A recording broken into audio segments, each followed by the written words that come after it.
বোলপুর পৌরসভার অন্তর্গত বোলপুর শ্রীনিকেতন মেন রাস্তার উপর দীর্ঘদিনের সাধারণ মানুষের দাবি ছিল যে একটু বৃষ্টি হলেই জল জমে যেত এবং সেই জল রাস্তার উপর অতিবাহিত হতো।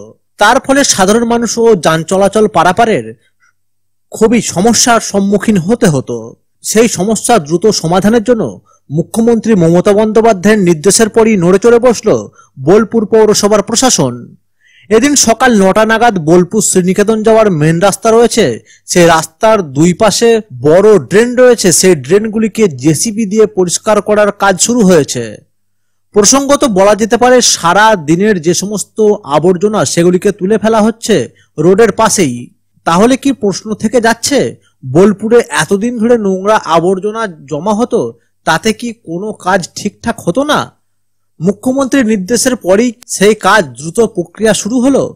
সাধারণ মানুষ বলছেন, এতদিনে আমরা হয়তো স্বস্তি পেলাম, কারণ আজ সকাল থেকেই কাজ শুরু করেছে বোলপুর পৌরসভা। এবার হয়তো বৃষ্টি হলে কোনোভাবেই রাস্তাতে জল জমবে না, তাতে আমাদের চলাফেরা করতে অনেকটাই সুবিধা হবে। বর্ষার জল ড্রেন থেকে বেরিয়ে রাস্তায় আসবে না বলে আশা করছেন সাধারণ মানুষ। কাজী আমিরুল ইসলামের রিপোর্ট, সকলের জন্য নিউজ।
অভূতপূর্ব কাজ, দারুণ সুন্দর। উনি যে বোলপুরের ড্রেন বালিতে বুঝে গেছে, এটা যে মাথায় রেখে এই কাজটা করাতে বলেছেন, ওনাকে অসংখ্য ধন্যবাদ।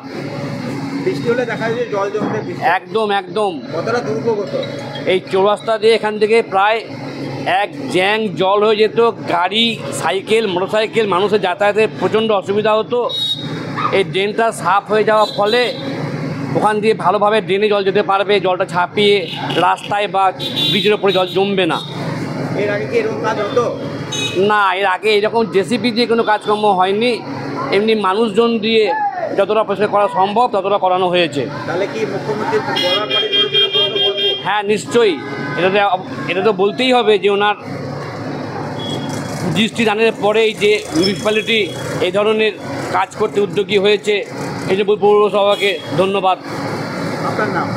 আমার নাম প্রবীর গোস্বামী।